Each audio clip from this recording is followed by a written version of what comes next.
तो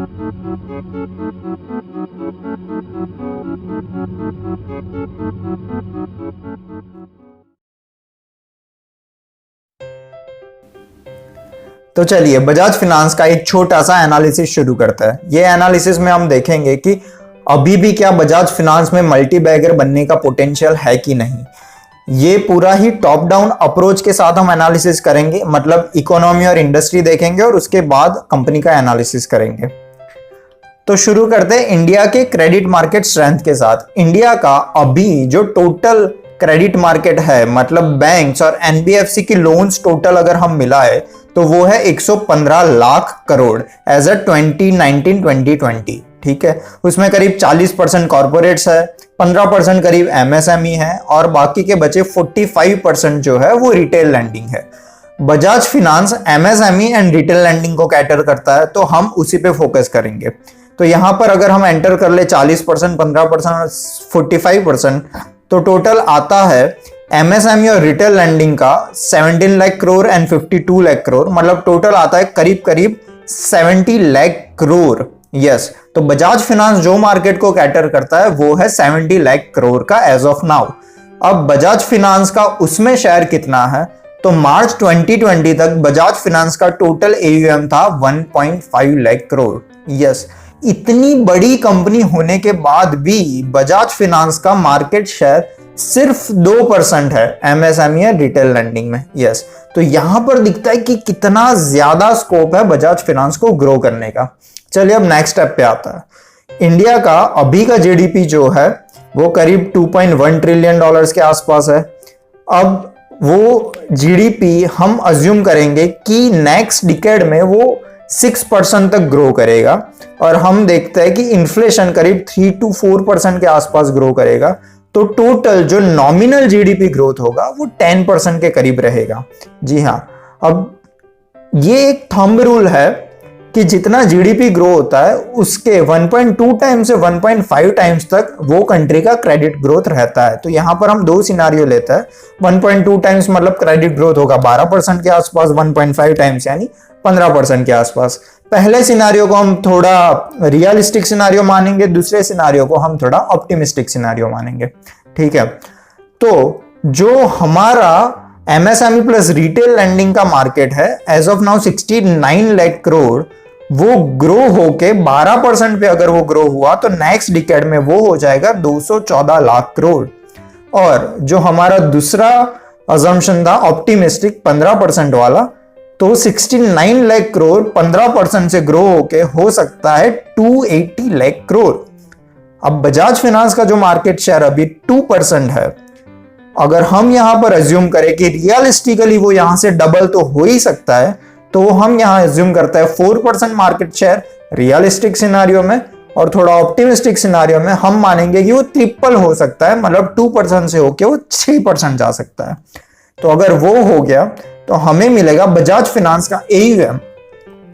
बजाज फिनांस का अभी का एयूएम जो 1.5 लाख करोड़ के आसपास है, वो ग्रो होके हो सकता है करीब करीब 8.6 lakh crore in realistic scenario and 16.7 lakh crore in optimistic scenario.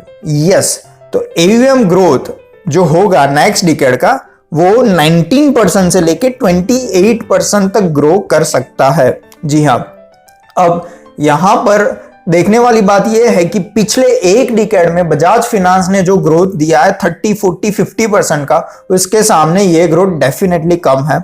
Obviously corona situation की वजह से आने वाला 1-1.5 साल ग्रोथ बहुत ही म्यूटेड रहेगा, इसलिए हमने शॉर्ट टर्म व्यू नहीं लिया, हम यहाँ लॉन्ग टर्म मतलब एक डिकेड का व्यूज ले रहे हैं। दूसरी चीज जो हमें देखनी है कि बजाज फिनांस के मैनेजमेंट ने जो अभी अभी गाइड किया है उसमें एयूएम ग्रोथ वो दिखा रहा है 24 to 27% के आसपास, तो हमारे अजम्पशन के हिसाब से भी वो करीब उसके आसपास ही रह रहा है। पर ये तो सिर्फ नंबर्स है, आई मीन कि जो हम इनपुट करेंगे वैसा ही हमें आउटपुट मिलेगा, राइट? पर क्या ये नंबर्स की कोई सेंस बन रही है? मतलब हम जो कह रहे हैं कि 1.5 लाख करोड़ से 8.5 लाख करोड़ या 16 लाख करोड़ तक का एयूएम हो सकता है एक साल में, क्या इसकी कोई पॉसिबिलिटी है? तो चलिए वो थोड़ा सा चेक कर लेते हैं। अभी बजाज फिनांस के जो कस्टमर बेस है 1.5 लाख करोड़ के एयूएम में उनका कस्टमर बेस है 4 करोड़, 4.25 करोड़ करीब करीब। मतलब एवरेज टिकट साइज, मतलब पर कस्टमर जो उन्होंने लोन दिया है वो लोन का साइज होता है 34 से 35 हजार रुपए। ठीक है, अगर हम अज्यूम करें कि ये कस्टमर की साइज 4 करोड़ से बढ़ के 15 करोड़ अगर हो गई एक साल में, तो वो एवरेज टिकट साइज बढ़ के 57,000 रुपीज हो जाएगी। अगर हम ऑप्टिमिस्टिक सिनारियो में अज्यूम करें कि 4 करोड़ से बढ़ के 20 करोड़ हो गई, तो एवरेज टिकट साइज बढ़ जाएगी 83,000 रुपीज पर कस्टमर। सबसे पहले तो देखते हैं कि 4 करोड़ से 15 या 20 करोड़ पॉसिबल है।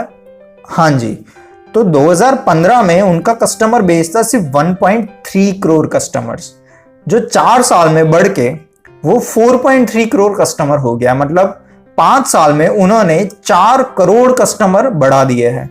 जब कंपनी छोटी थी और वो 4 करोड़ कस्टमर बढ़ा सकती है, तो डेफिनेटली अब कंपनी इतनी बड़ी हो गई तो एक साल में वो 4 करोड़ से 15 से 20 करोड़ जी हाँ जा सकती है।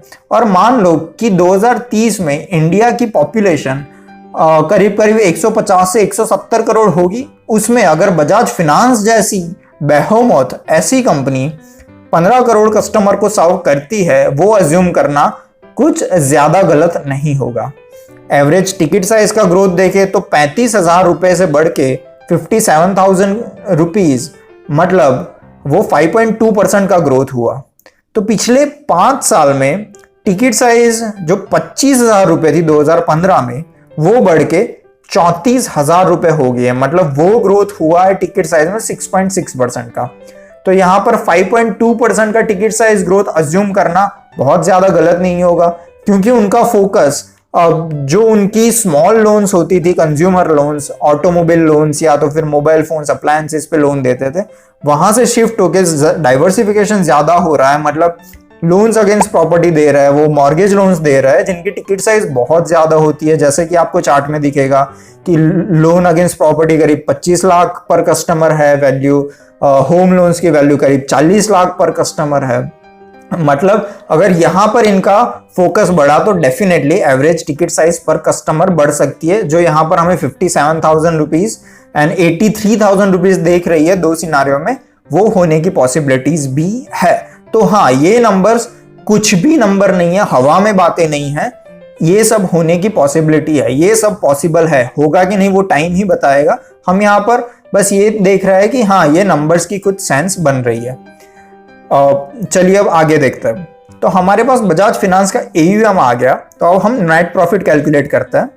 नेट प्रॉफिट पर एयूएम का जो मार्जिन था वो 2020 में था 3.6%। मतलब मार्च 2020 के साल में नेट प्रॉफिट पर एयूएम 3.6% था, जो 2019 में 3.4% था। अब यहां पर उनकी फीस इनकम बढ़ रही है काफी, और फीस जो है आधी से ज्यादा जो उनकी फीस है वो डायरेक्टली लोन के प्रोपोर्शनेट में नहीं है, वो डिस्ट्रीब्यूशन फीस वगैरह भी काफी बढ़ रही है और उनका फोकस भी यहां पर बढ़ रहा है।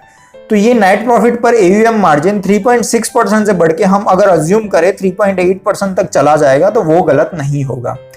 तो अगर ये 3.8% चला जाए तो हमारा नेट प्रॉफिट जो हमें 2020 में 53 बिलियन रुपीस, मतलब 5300 करोड़ अराउंड का जो प्रॉफिट है, वो बढ़ के 32,000 करोड़ तक हो सकता है रियलिस्टिक सिनारियो में। हाँ जी, और ऑप्टिमिस्टिक सिनारियो में it can go as high as 63,000 crore rupees. Yes, और यहाँ पर ईपीएस आ जाएगा 87 से बढ़ के 535 रुपीस पर शेयर एंड 1045 रुपीस पर share respect according in this two scenarios. तो जो ग्रोथ है, ये नेट प्रॉफिट का जो डिकेड का ग्रोथ है वो 20% CAGR से ग्रो कर सकता है। क्या ये पॉसिबल है? आई थिंक पॉसिबल है, क्योंकि बैंक जो NBFC ने ग्रो किया है बजाज फिनांस ने, वो पिछले 10 साल में 40 से 50% का ग्रोथ दिखाया है। तो अगले 10 साल में वो 20% का ग्रोथ दिखा सकती है, आई थिंक दिखा सकती है। बट अगर हमें इसका एविडेंस देखना है तो ये देखिए आप HDFC बैंक का चार्ट। HDFC बैंक का 2012 का प्रॉफिट था 5200 करोड़ के आसपास का, और 2020 का प्रॉफिट जो है वो बढ़ के 5200 करोड़ से बढ़ के 27,000 करोड़ तक पहुंच गया है। यस, तो HDFC बैंक जो 8 साल में कर सकती है वो एक एनबीएफसी, बजाज फिनांस जैसी एनबीएफसी वो 10 साल में नहीं कर पाएगी? डेफिनेटली कर सकती है। और इनका ग्रोथ तो बैंक से बहुत ज्यादा हो सकता है, क्योंकि एनबीएफसी के रेगुलेशंस बहुत लाइट है बैंक्स के सामने। दूसरी बात कि एनबीएफसीज वगैरह को ग्रो होने के लिए बैंक्स जैसी बड़ी बड़ी ब्रांचेस डालने की जरूरत नहीं है, उनको अलग अलग डिस्ट्रीब्यूटर एंड रिटेलर्स के साथ टाई अप करना होता है। तो उनका जैसा बिजनेस मॉडल है, एनबीएफसीज का ग्रोथ बैंक से कहीं ज्यादा हो सकता है डेफिनेटली। और आप ये चार्ट में देखोगे, बजाज फाइनेंस का खुद का ग्रोथ देखोगे, ये 5 साल पहले करीब 1000 करोड़ भी नहीं था, 5 साल में वो 5000 करोड़ हो गया। आप समझ रहे हो, मतलब एनबीएफसी जो ग्रो कर सकती है वो बैंक से कहीं ज्यादा ग्रो कर सकती है। तो अगर यहाँ पर एचडीएफसी बैंक ने जो 8 साल में किया, वो बजाज फाइनेंस अगले 10 साल में कर सकता है? डेफिनेटली कर सकता है, उससे बेटर भी कर सकता है। इसलिए हमने यहाँ दोनों सिनारियो लिए है। रियलिस्टिक सिनारियो में यहाँ 32,000 करोड़ का नेट प्रॉफिट दिख रहा है 2030 में, और बहुत ज्यादा ऑप्टिमिस्टिक सिनारियो में वो दिख रहा है 63,000 करोड़ के आसपास का। तो चलिए अब आता है टारगेट प्राइस पे। अगर ईपीएस इतना रहा 87 और जो उसको पी अभी मिल रहा है 38 का, और जो अभी प्राइस चल रहा है 33 का, अगर सेम पी 2030 में मिले तो वो प्राइस आ जाती है 20,000 रुपए पर शेयर, 3300 से बढ़ के 20,000 रुपए पर share in realistic scenario and 40,000 रुपए पर share in optimistic scenario. Obviously तो ग्रोथ रेट सेम ही रहेगा, क्योंकि हमने पी चेंज नहीं किया है, तो ग्रोथ रेट वो 20% और 28%, जो ईपीएस का ग्रोथ होगा वही प्राइस का ग्रोथ होगा। बट वो हम ज्यादा फेयर सिनारियो नहीं है, क्योंकि जैसे जैसे कंपनी ग्रो होगी उसके ग्रोथ होने के चांसेस कम होंगे, मतलब उसे पी भी थोड़ा कम मिलेगा जैसे जैसे कंपनी मैच्योर होगी। तो दूसरे सिनारियो में हम अज्यूम करते हैं कि 38 का जो पी है 2020 में, वो 2030 में वो पी बढ़ के 22 का हो जाएगा। तो क्या उसके चांसेस है?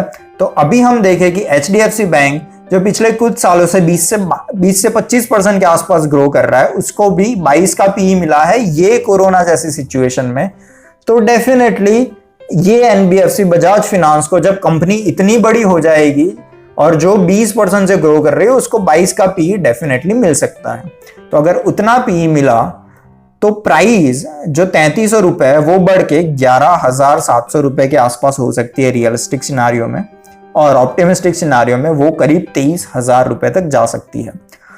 तो उस हिसाब से ग्रोथ आपको 14% से 21% के आसपास मिल सकता है, और ये हो गया आपका रिटर्न 3.6 टाइम्स से लेके 7 टाइम्स तक। यस, तो स्टिल ये स्टॉक में मल्टी बैगर बनने के चांसेस है डेफिनेटली।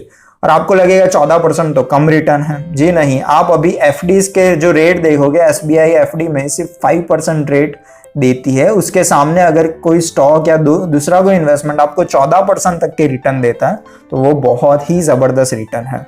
और यहां पर जो हमने कंजर्वेटिवली माना था कि बजाज फाइनेंस का शेयर 2% से बढ़ के 4% हो जाएगा, मतलब डबल हो जाएगा, अगर आप यहां पर मानो कि वो 6% हो सकता है, और जो कि हो सकता है क्योंकि जैसे जैसे एनबीएफसीज वगैरह टाइम के साथ कंसोलिडेशन होता जाता है, इंडिया में 10,000 से ज्यादा एनबीएफसीज है अभी, वो आने वाले टाइम में बहुत कम हो जाएगी, क्योंकि टफ टाइम में सिर्फ बड़े प्लेयर ग्रो करते हैं और छोटे प्लेयर वाइप आउट हो जाते हैं।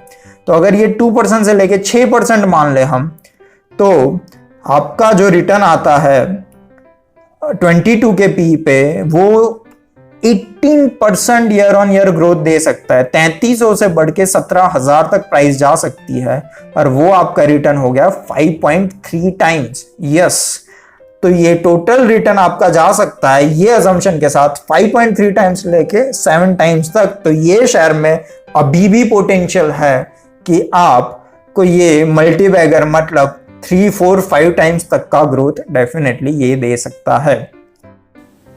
एक इंपॉर्टेंट बात मैं यहां पर बताना चाहूंगा कि ये जो हमने एनालिसिस किया, ये एक स्टॉक में इन्वेस्ट करने से पहले जो एनालिसिस करना चाहिए उसका 2% भी नहीं है।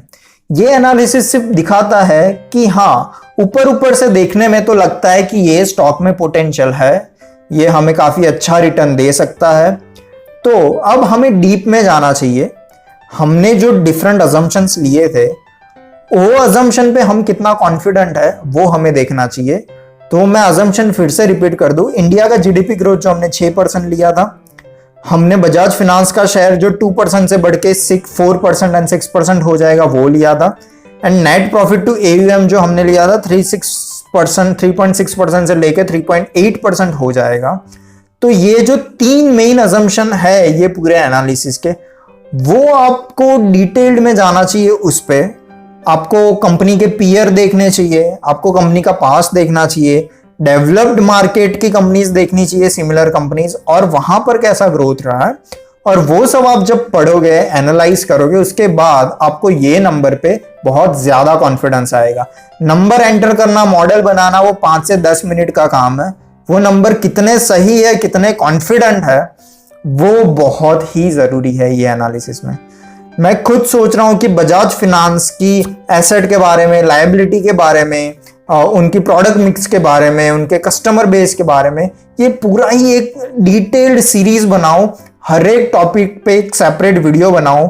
अगर आप भी सोच रहे हैं कि ऐसा कुछ आपको यूजफुल होगा तो डेफिनेटली कमेंट में मुझे बताइए। जितना ज्यादा डिमांड होगा मुझे बहुत ज्यादा मोटिवेशन मिलेगा उस टाइप के वीडियो बनाने का, और ऐसे वीडियोस बनाने में बहुत ज्यादा टाइम एंड एफर्ट लगते हैं।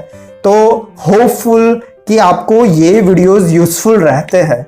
अगर आपको अच्छे लग रहा है तो डेफिनेटली लाइक और सब्सक्राइब करेंगे तो हमें काफी अच्छा लगेगा। नेक्स्ट वीडियो में जल्दी ही मिलेंगे।